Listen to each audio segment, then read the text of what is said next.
l'hébergement de ce qui aura été peut-être la dernière nuit en Guinée, à la mission catholique à côté de la cathédrale. Un endroit assez paisible et calme, ça c'est bien. Il y a un gars, il vient de me faire des appels de phare plutôt que de me klaxonner. Ah, ça c'était bien.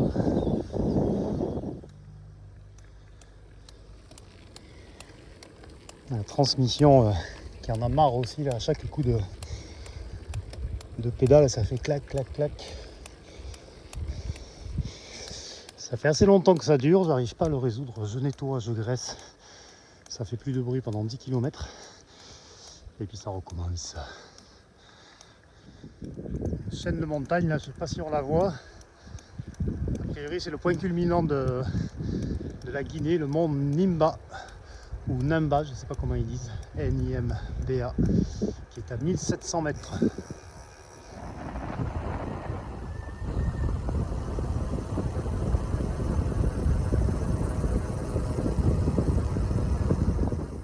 Toujours le mont Nimba.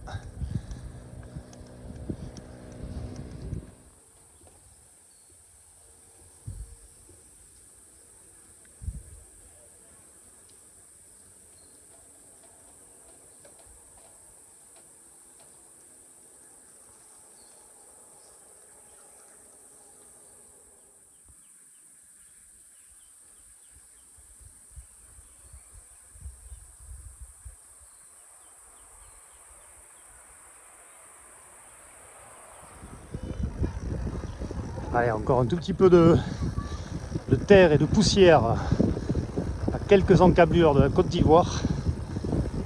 Frontière à passer. J'espère que tout est ok. Il paraît qu'ils sont pas faciles côté guinéen, ils étaient déjà pas faciles à l'entrée. J'ai toujours peur qu'on m'ait fait un bug, mis une mauvaise date, ou le mauvais tampon, un plan comme ça. Ça m'est déjà arrivé ça.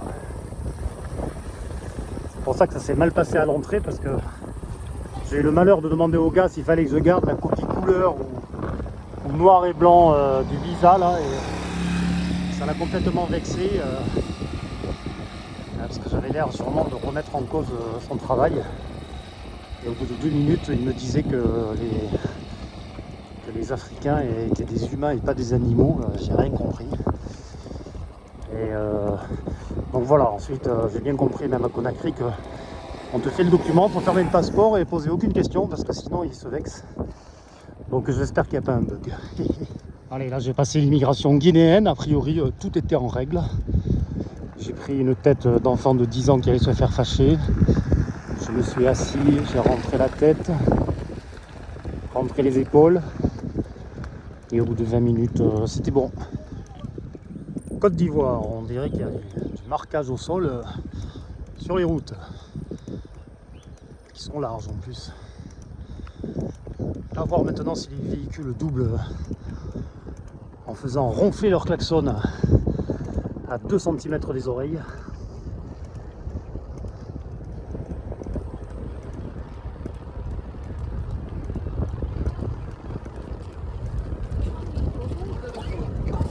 Ici les piétons ils ont la place pour marcher sans risquer de se faire écraser quoi.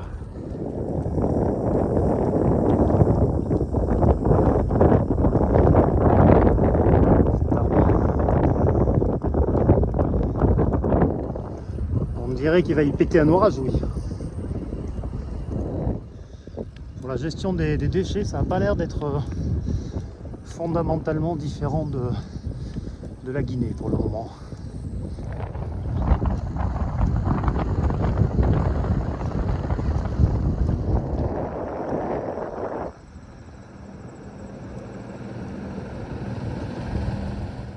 Ici, les chargements de voitures, c'est un peu le même principe.